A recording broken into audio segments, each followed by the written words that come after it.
Salut à tous les amis, j'espère que vous allez bien. On se retrouve ce mardi 25 août 2026 pour une nouvelle vidéo. Au sein de cette vidéo, on va faire le point.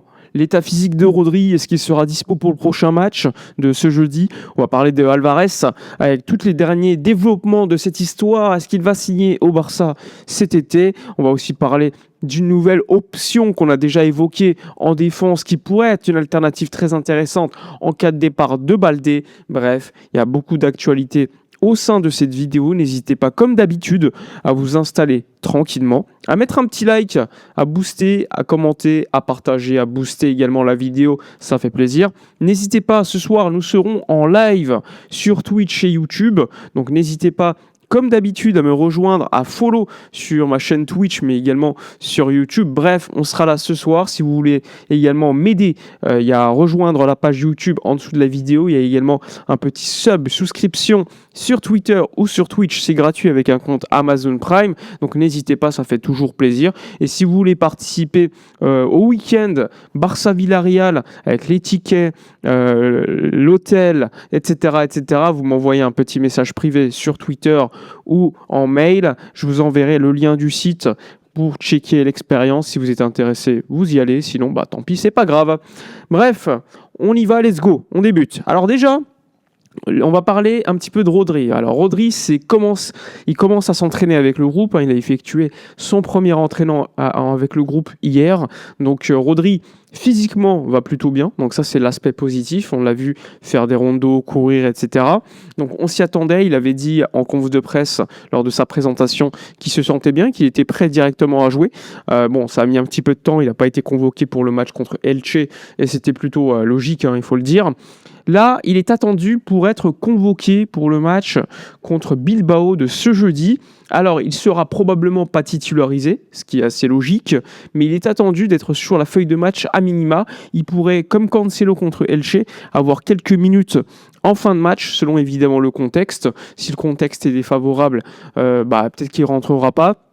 S'il est largement favorable, peut-être qu'il rentrera en fin de match, etc. Mais en tout cas, oui, Rodri, pour ceux qui me posent la question, s'entraîne désormais avec le groupe et il ne serait pas surprenant de le voir dès ce jeudi contre l'Athletic Club pouvoir jouer quelques minutes. Donc c'est quand même une excellente nouvelle puisque la saison a débuté.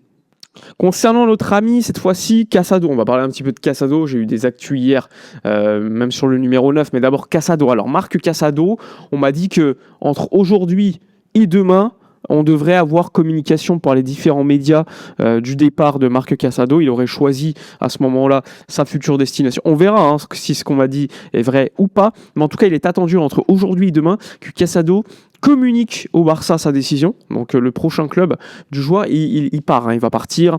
Donc il y a plusieurs clubs anglais intéressés. Je crois qu'il y a Nottingham Forest, mais il y a également Sunderland. Il y avait également des clubs saoudiens qui étaient prêts à casser la baraque au niveau financier pour l'attirer. Mais a priori, ce qu'on entend, c'est qu'il n'est pas favorable à quitter l'Europe aujourd'hui. Et donc, il y avait également Galatasaray à un moment donné qui était intéressé, qui avait fait une offre qui était très très basse, qui avait été refusée immédiatement à l'époque. Je crois que c'était 10 millions d'euros au début de l'été.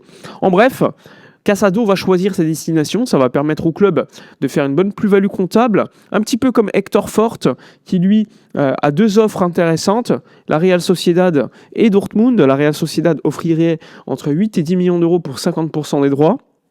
Et il y a également Dortmund qui est très intéressé, qui a déjà des négociations avancées avec le Barça, mais pour l'instant, aucune décision finale n'a été prise dans ce dossier, mais il est attendu que tantôt Casado, tantôt Hector Fort quittent le Barça lors des prochains jours. Il y a un autre joueur qui lui pourrait quitter le Barça, mais c'est pas encore sûr, c'est Alejandro Baldé.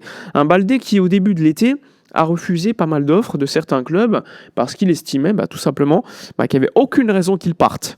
En ce sens-là, le Barça à l'époque, puisque Baldé avait refusé les offres, n'était pas allé sur Cucurella. Il faut le savoir. Maintenant, on entend quoi? On entend que, avec l'arrivée définitive de Cancelo qui a été confirmée, Flick aurait dit à Baldé, finalement, je ne compte pas forcément sur toi, tu peux chercher un autre club, etc. Donc on est dans une situation actuellement où Baldé réfléchit à son avenir, il attend de voir si des offres suffisamment intéressantes vont arriver en termes de salaire, de projet club, etc. On a vu United intéressé, mais a priori United proposerait un prêt selon ESPN, ce qui n'est pas favorable à Barcelone qui veut une vente, évidemment. Et donc c'est une situation assez complexe concernant Baldé, parce que d'un côté Flick ferme pas la porte. Flick il a dit, je lui ai pas dit qu'il fallait qu'il parte, je lui ai juste dit qu'il fallait qu'il se focus à 100%. Et que pour l'instant, il n'avait pas la tête globalement sur le match de Elche. Donc c'est pour ça qu'il avait été écarté. La réalité, c'est que en vrai, le club, il pousse Baldé à partir, tout simplement. Il le pousse à partir. Pourquoi ? Parce que le club veut se renforcer derrière, non pas forcément au poste de latéral gauche, mais peut-être avec un défenseur central qui puisse, comme Gérard Martin, jouer tantôt latéral, tantôt défenseur central.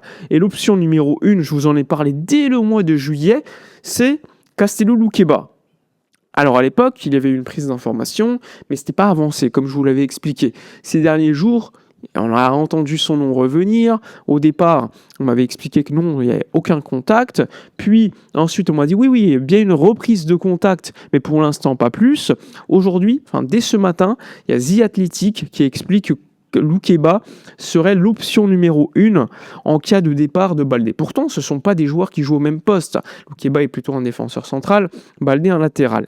Non, c'est juste que le Barça estime que comme il y a des joueurs assez polyvalents, comme Gérard Martin, qui peut jouer latéral gauche aussi, mais elle estime que Luqueba serait un remplaçant plutôt intéressant à un départ de Alejandro Baldé. Donc, à voir évidemment si l'information est certaine ou pas. Mais la réalité, c'est que selon les différents médias, Luqueba est une option qui est largement considérée par le FC Barcelone et par Hansi Flick. On en avait parlé dès le début de l'été, qu'il plaisait à Flick, qu'il plaisait au Barça. Maintenant, on verra évidemment lors des prochaines heures s'il y a une avancée notable ou pas concernant le joueur français de Leipzig. Je le rappelle, prix de sortie aux alentours de 55 millions d'euros. Je pense qu'il pourrait quitter le club allemand pour le Barça. Maintenant, il faudra voir si le Barça va totalement se lancer sur lui, parce que selon les Athletic, ça dépend évidemment du départ ou pas d'Alejandro Baldé. Il y a aussi le poste de numéro 9 qu'il faut évidemment évoquer au sein de cette vidéo. Moi, hier soir, on m'a expliqué, pour faire simple, que le Barça serait prêt à ne pas recruter de numéro 9 cet été, plutôt que acheter un numéro 9, on va dire, de calibre moyen. C'est-à-dire que le Barça préfère ne pas acheter pour acheter et préfère tout simplement économiser de l'argent, ne pas faire n'importe quoi sur le marché des transferts pour ensuite, pourquoi pas l'année prochaine, si le fair play financier le permet, pourquoi pas dès le mois de janvier, trouver un numéro 9 si le marché également le permet, si les joueurs sont dispo, etc. La réalité, c'est que concernant le dossier Alvarez, aujourd'hui, on est dans une situation critique. On est le 25 août. Le Barça va aller jusqu'au bout parce que, comme je vous l'ai dit, le Barça ne veut pas recruter pour recruter, mais eux, ils veulent Alvarez. Donc, ils vont aller jusqu'au bout, je pense, pour voir s'il y a une possibilité. Aujourd'hui, on est le 25 août. La possibilité d'Alvarez pour venir à Barcelone, honnêtement, je vous le dis, elle est quasiment nulle. Le seul espoir du Barça, c'est que Gilmarín change d'avis. Et pour qu'il change d'avis, il faut que Alvarez refuse définitivement Arsenal. Alors aujourd'hui, encore une fois, Alvarez, pour l'instant, il refuse Arsenal. Il faut le savoir, pour des raisons familiales et personnelles. Je vous en avais parlé sur les différents réseaux sociaux. Le visa au Royaume-Uni, en Angleterre, etc., c'est compliqué pour les longues durées. C'est très compliqué, donc sa famille ne peut pas. Donc lui, il veut rester en Espagne. Il privilégie évidemment le Barça. Maintenant, on est dans une situation où Gilmarín refuse tout départ du côté de Barcelone. Et donc, il est prêt à négocier avec Arsenal. Mais le problème, c'est que le joueur ne veut pas y aller. Donc on est dans une situation réelle de blocage. L'Atlético se dit mais ils nous bloquent le mercato parce qu'en gros ils ont besoin de départ pour recruter. Ils vont peut-être forcer Sorloth à partir. Donc, c'est un sacré bourbier en fait l'Atlético là en termes de fair play financier. Comme le Barça avant, rappelez-vous, il y a besoin de départ pour recruter. L'Atlético est dans cette situation aujourd'hui. Le problème c'est que le joueur qui veut partir, ils ne le permettent pas tout simplement. Donc Alvarez, pour faire simple, il est en mode, pour le moment, il tient le coup. Il dit non à Arsenal. Et donc, l'Atlético est disposé à négocier qu'avec Arsenal. La réalité, c'est qu'on est dans une situation, soit il reste à l'Atlético de force, ce qui évidemment va dévaloriser les joueurs. En plus, dans le vestiaire de l'Atlético, ils ne veulent pas voir Alvarez comme ça, ils préfèrent qu'il parte, etc. Tout le monde veut que Alvarez parte du côté de l'Atlético, sauf un ou deux mecs, dont Gilmarín, le CEO du club. C'est quand même compliqué. Ils veulent évidemment le vendre pour pouvoir réinvestir sur le marché des transferts. Mais le joueur, il veut pas partir dans n'importe quel club. Il veut pas partir à Arsenal, il veut partir qu'à Barcelone. Je le rappelle, le mercato en Angleterre se termine 24 heures avant le mercato en Espagne. Alors évidemment, imaginez que le mercato se termine en Angleterre et qu'il y a 24 heures pour trouver une solution pour Alvarez. La seule option qui restera, ce sera le Barça. Est-ce que l'Atlético va céder à cette horreur pour eux de négocier avec le Barça concernant le joueur? Je ne sais pas, on verra. Moi, j'y crois peu parce que, honnêtement, moi, je préfère être réaliste plutôt que vous faire rêver, etc. Ça peut arriver, les gars, et je serais super content que Alvarez signe à Barcelone. Maintenant, le réalisme fait que je suis obligé de vous dire qu'il y a plus de chances qu'il reste à l'Atlético ou qu'il aille à Arsenal que plutôt qu'il aille à Barcelone. Mais encore une fois, sait-on jamais. Le joueur, il résiste pour l'instant, il ne veut pas aller à Arsenal, et l'Atlético est dans une situation de blocage avec un joueur malheureux qui n'a pas été respecté ni par ses fans, ni par sa direction, et même ses coéquipiers, même s'ils l'apprécient, eh bien, évidemment, ils vivent mal la situation. Ils voient leur coéquipier qui veut se barrer, qui veut pas jouer avec eux, qui boude, qui se fait siffler par le stade. Bref, c'est un sacré bourbier. Et moi, à leur place, je serais évidemment ravi que le joueur parte, tout simplement. Mais encore une fois, c'est une direction de l'Atlético qui doit prendre la décision de manière collégiale, et pour l'instant, c'est plutôt Real Marine. Donc là, on est dans une stratégie côté Atlético, on essaie de le vendre à Arsenal. Et du côté clan Alvarez, on est en mode, ouais, c'est cool Arsenal, mais j'ai pas envie d'y aller. Donc je vais rester. Mais vous voulez pas que je reste, parce que, évidemment, c'est un sacré bourbier que là, on a à gérer. Donc c'est problématique, c'est une situation de blocage. Situation de blocage qu'on a anticipé tout au long de l'été. On vous disait, dès le début de l'été, que le clan Alvarez, il faut vraiment pas qu'il change et qu'il résiste. Parce que s'il résiste, l'Atlético pourrait éventuellement changer d'avis au dernier moment. Donc on verra si ça sera le cas ou pas, même si moi j'ai mon avis personnel et vous le connaissez. On espère que l'Atlético changera d'opinion au dernier moment. En gros, ils veulent pas le vendre au Barça parce qu'ils estiment qu'on est rivaux. Mais de quelle rivalité parle-t-il ? On parle du Barça qui gagne des championnats, des Ligas régulièrement. L'Atlético est un club qui gagne 2 Ligas tous les 20 ans, qui ne gagnent pas de Ligue des Champions. Ok, ils ont gagné l'Europa League, mais ce n'est pas une compétition où le Barça participe. Et la rivalité, elle est réelle sur quoi ? Sur quelques compétitions en Copa del Rey ou en Ligue des Champions. Ces dernières années, l'Atlético nous a éliminés. Par moments, c'est nous qui les avons éliminés. Mais bon, c'est comme si c'est comme si le Barça avait affronté une autre équipe qu'on affrontait de temps en temps, quoi. Pour moi, il n'y a pas de rivalité. Mais pour eux, il y en a une. Je leur rappelle qu'on leur a donné, entre guillemets, Luis Suarez, David Villa, qui sont des joueurs qui l'ont permis de gagner le championnat d'Espagne ces 10 dernières années. On a aussi participé à Griezmann avec le fait de l'acheter puis de le revendre à bas coût. Il ne voulait pas payer 40 millions d'euros pour Griezmann, donc il le faisait sortir à la 59e minute pour pas que ça soit comptabilisé comme 60 minutes. Bref, après on a négocié avec eux à 20 millions d'euros. D'ailleurs, c'était Alemany qui était aux commandes du Barça. Bref, ils n'ont jamais été amical avec le Barça. Nous, on a négocié avec eux et on a toujours cédé plus ou moins à leurs demandes.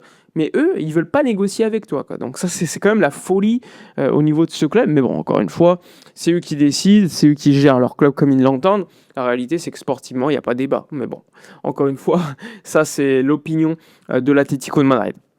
Sinon, concernant les autres sujets, en ce moment, on parle beaucoup de Lamine Yamal, mais attendez les gars, il n'y a eu qu'un match de Liga. Je vois des commentaires parfois où ça s'enflamme en disant que Lamine Yamal, il faut le mettre sur le banc, il n'est pas bon, bref, c'est un sacré bordel. Les gars, tranquille, on fait confiance à Flick, qui va le relancer, on fait confiance à Yamal, ça peut arriver de faire un mauvais match, il n'y a pas de problème. Mais tranquille les gars, on a joué contre Elche, on a joué qu'un match. Ça commence à dire, ouais, Yamal sur le banc, Gordon, blablabla. Doucement, tranquille. Là, on va avoir un match un peu plus sérieux contre l'Athletic Club dès ce jeudi. Donc j'ai hâte de voir déjà le 11 qui sera mis en place par Hansi Flick. Et j'ai aucun doute que Lamine sera titulaire, hein. Je vous le dis, perso, il n'y a pas de doute. Ce qui m'intéresse, c'est plutôt voir le milieu de terrain comme il sera agencé.